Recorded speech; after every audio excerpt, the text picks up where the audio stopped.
दोस्तों, लाखों केंद्रीय कर्मचारी और पेंशनर्स की निगाहें इस वक्त 8वें वेतन आयोग पर टिकी हुई है। क्या नए साल से पहले सैलरी में होगा बम्पर उछाल? क्या न्यूनतम सैलरी की सीमा होगी पार?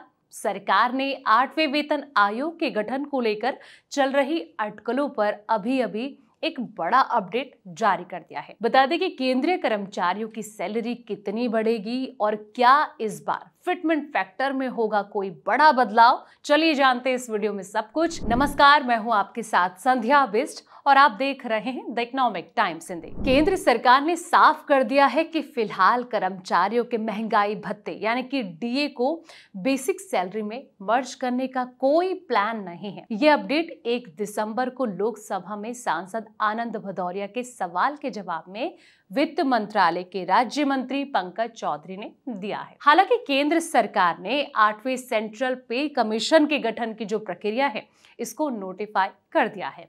इस बीच सबसे बड़ा सवाल ये उठता है कि 8वें वेतन आयोग के तहत कर्मचारियों की सैलरी कितनी बढ़ सकती है। चलिए अब इस सवाल का जवाब जानते हैं। कुछ रिपोर्ट्स के अनुसार 8वें पे कमीशन लागू होने पर केंद्र सरकार के कर्मचारियों का कुल वास्तविक वेतन यानी कि बेसिक प्लस डीए 14% से 54% तक बढ़ सकता है।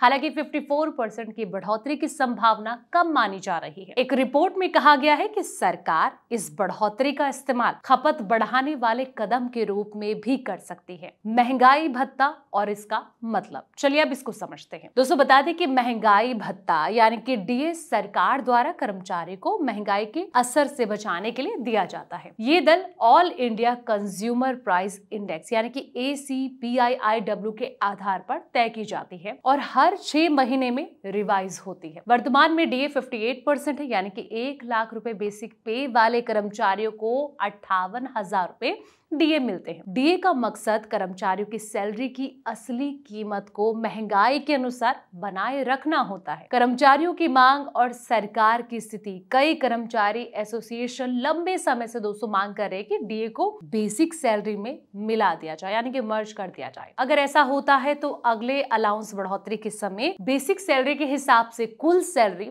बढ़ जाएगी। हालांकि वित्त मंत्रालय ने साफ कर दिया है कि फिलहाल ऐसा कोई प्रस्ताव विचाराधीन नहीं है और महंगाई भत्ते को सीधे बेसिक में मर्ज करने का कोई प्लान नहीं है। 8वें सेंट्रल पे कमीशन का भविष्य, चलिए अब इस पॉइंट को समझते हैं। सरकार ने 8वें सेंट्रल पे कमीशन के गठन का नोटिफिकेशन 3 नवंबर 2025 को जारी किया। इस कमीशन की सिफारिशें लागू होने पर कर्मचारियों की बेसिक पे और अलाउंस में बदलाव होगा। डीए को बेसिक में मर्ज नहीं करने के बावजूद कर्मचारी अगली सैलरी बढ़ोतरी पर इसका लाभ देखेंगे। ये जो कदम है कर्मचारियों के लिए लंबी अवधि में फायदे का साधन जो है वो साबित हो सकती है। तो दोस्तों, इस पूरी अपडेट पर आपकी क्या राय है? कमेंट सेक्शन में अपनी राय जरूर दें।